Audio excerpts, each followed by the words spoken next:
Estamos de volta com Impressões, hoje entrevistando a juíza Agamenilde Arruda, responsável pela propaganda de rua aqui de João Pessoa.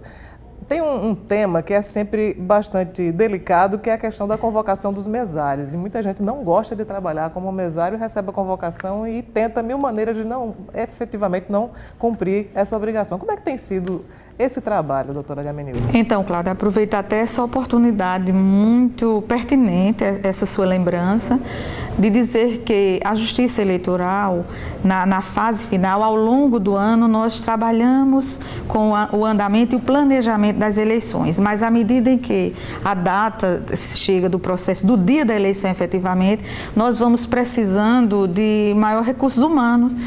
E daí nós temos o instrumento da requisição, da convocação.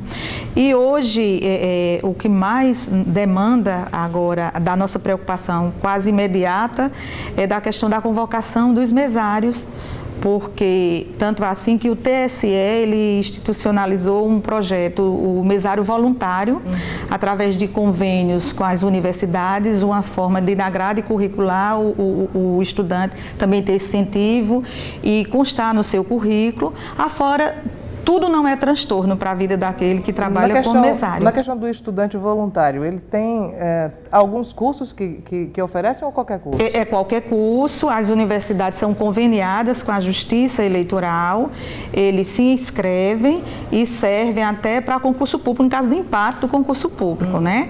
E o funcionário público estadual e federal, estadual e municipal, ele tem 5 dias de folga pelo dia trabalhado. E é uma experiência importante. Nós sabemos que as pessoas efetivamente, às vezes, têm uma certa resistência, mas nós aproveitamos para dizer da importância desse trabalho e da necessidade. Nós precisamos formar essa parceria com a comunidade.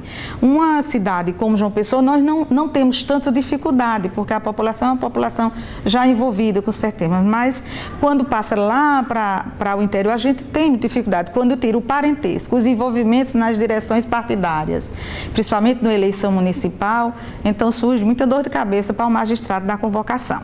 E especificamente na 76, nós já expedimos as portarias de convocações, estamos iniciando no final de agosto o treinamento, são 2 semanas de treinamento dos mesários, ao todo são 1.780 mesários, né?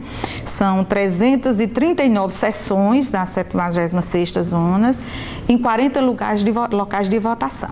Então, requer um planejamento, um acompanhamento e um treinamento para que tudo transcorra bem no dia da eleição, no dia que os eleitores estão atendendo ao convite da democracia. O trabalho do mesário, ele encerra junto com a votação? Quer dizer, às 5 da tarde, se não houver mais ninguém para votar, ele está dispensado? O mesário é dispensado, o presidente recolhe o material, hoje a mídia eletrônica, e nós estamos num processo de evolução, não é? Agora, em João Pessoa, tudo é a biometria. Foi-se do tempo, lá em 92, em Itaperoá, quando a gente passava uma noite, 2 dias, tudo apurando os votos. E nessa época, os mesários precisavam ficar, né? E nessa época, os mesários, a junta apuradora precisava ficar, né? Ficar ali porque podia haver alguma necessidade de uma recontagem. Ainda a convocação de uma junta apuradora, uma necessidade de uma apuração manual, de outras intercorrências. Mas o mesário, em geral, às 5 da tarde, desde que não haja mais eleitor na fila e não tenha aquela distribuição de senha, que todos tenham votado, se encerra o trabalho, sim. Voltando a falar sobre as novas regras, houve desde a campanha passada um uso daqueles bonecos infláveis. É possível usar nessas eleições?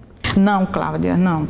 Os bonecos, inclusive, a legislação foi sábia dizer proibido bonecos e similares. Para não inventarem coisa similares, parecida. porque é criativo, né? A publicidade, quem trabalha com propaganda, com tudo, são situações. A legislação nisso, sim, ela foi muito generosa com a magistratura, com a justiça eleitoral, como tudo. Ela diz textualmente para a proibição de bonecos e similares.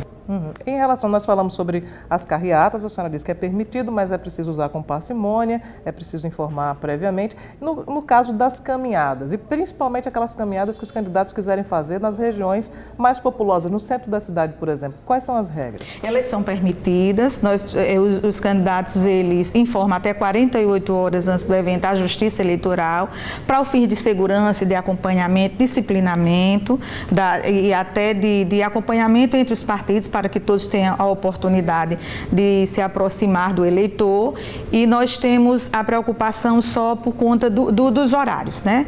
Mas geralmente a divulgação desse material de campanha, geralmente a lei já prevê de 6 às 22 horas.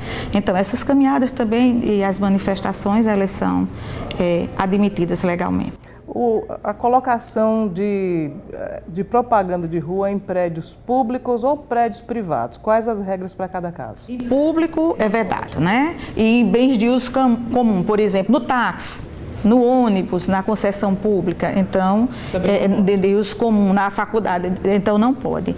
E em bens particulares, se o eleitor quiser expressar a vontade, quer dizer, divulgar o nome do seu candidato, é com adesivo e meio metro quadrado, adesivo, papel adesivo. A pintura no muro, bandeira, não é permitida. No caso do eleitor se entusiasmar, colocar 3 adesivos todos juntos uns aos outros, pode? A justa posição é proibida. É a mesma regra para o painel. Para o painel, sendo detectado essa irregularidade nessa propaganda, a notificação, o eleitor é passivo de multa e o candidato também. Né? Então, por isso que precisa vigilância. A Corregedoria Regional Eleitoral já baixou um provimento regulamentando de forma padronizada no Estado essa apuração, o que nos deixou assim numa situação de bem tranquilidade, e a princípio a notificação. Né? E para se verificar a culpa, ou se está tendo participação, se tem prejuízo, porque pode acontecer de uma propaganda irregular e não ser a mando e nem de conhecimento do candidato. Então precisa muita sensibilidade, muito cuidado, muito critério, e assim nós teremos. Agora, permanecer na irregularidade será multado. Em relação a essa questão da fiscalização, do cumprimento da lei, a Justiça Eleitoral, ela só age se for provocada ou ela age espontaneamente? Veja bem, o que nós tivermos conhecimento, a Justiça Eleitoral, o Ministério Público Eleitoral, o Tribunal Regional Eleitoral está a lançar um aplicativo, é uma campanha que foi desenvolvida, inclusive, com o texto do Tribunal Regional Eleitoral, que através do smartphone as pessoas podem filmar, mandar imagem, mandar áudio para a Justiça e para a Justiça apurar. Hoje o mundo está muito pequeno, está muito transparente, não é? E nós disponibilizamos também telefone, o 3512 1001 da Justiça, e temos também a equipe de fiscal da propaganda eleitoral acompanhando essas intercorrências e todos os eventos que são cadastrados e que são informados à Justiça Eleitoral. A Justiça tem uma equipe para acompanhar. Doutora Agamenilde, nas eleições passadas, principalmente na última eleição, nós verificamos no dia do pleito uma verdadeira sujeira pela cidade. Eram muitos panfletos, santinhos espalhados pelas ruas. Isso até chocou o eleitorado que chegava à sua sessão eleitoral e encontrava aquele emporcalhamento das avenidas das principais vias públicas. Quais as providências que a Justiça Eleitoral pode tomar para coibir esse tipo de comportamento nas eleições desse ano e a partir de agora? Veja bem, Cláudia, essa conduta, eu lembro que eu estava auxiliando a zona eleitoral que tinha ali Gás ou Mangabeira, e me trouxe uma preocupação, foi uma preocupação imediata quando eu percebi numa sessão eleitoral que estava forrado, né, de santinho, um derrame de material de campanha. E eu fiquei muito preocupada. E, para minha surpresa, isso foi um comportamento a nível nacional. Então, esse comportamento chocou, trouxe risco, aquele material é escorregadio, traz prejuízo. Há pessoas que ocorreram acidentes. A legislação agora trouxe, inclusive se denominando como forragem ou forração, a proibição é crime eleitoral. Então, é de muita atenção o candidato, aquela conduta, aquela moda da eleição passada, agora já é conduta punida.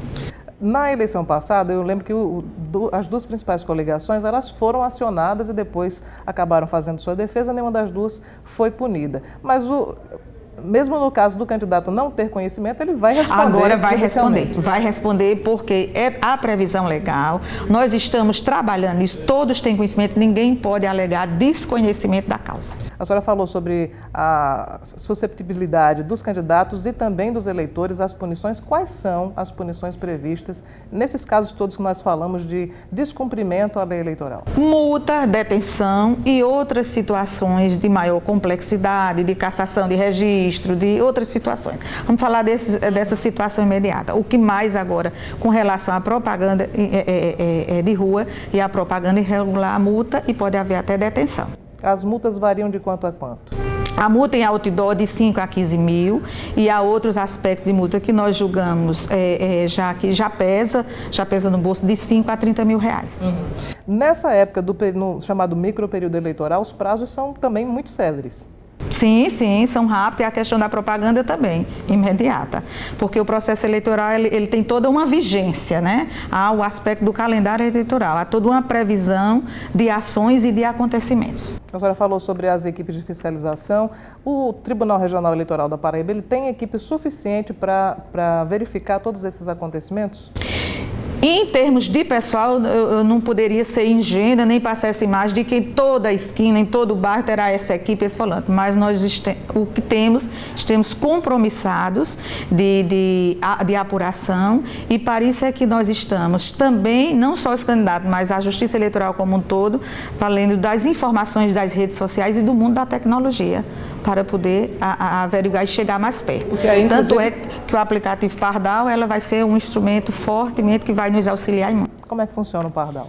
Ele é um aplicativo instalado no celular e ele entra em contato com o Tribunal Regional Eleitoral. O Tribunal Regional apura, logicamente terá que haver uma filtragem, porque também há denúncias descabíveis, infundadas, e nessa triagem encaminhará para o juiz competente para cuidar da matéria. Nesse caso, quem faz uso do aplicativo Pardal se identifica ou pode ser encaminhado de maneira anônima? Se identifica. O anonimato é sempre muito perigoso, não é? E a Justiça Eleitoral conta a transparência que nós vivemos, não comunga com o anonimato. A identificação e a especificação, há uma série de requisitos para informar, para não ser vinculado a uma denúncia descabida. De maneira geral, sem se referir especificamente a essa eleição, mas o comportamento de candidatos e eleitores em todas as eleições, quais seriam as recomendações que a senhora faria? Eu faria de imediato o seguinte, de vigilância, né? Nós estamos numa fase de modificação de comportamento. Claro que não é um milagre para todo mundo deixar de passar a não descumprir a lei, a não cumprir, a ficar tudo naquela situação de perfeição. Mas há uma nítida vontade de mudança, né? E que o candidato ele chegue ao eleitor de forma a se apresentar de forma coerente com as suas ações e que prometa e que traga em sua plataforma de campanha e que traga em seus projetos o que realmente ele pode fazer.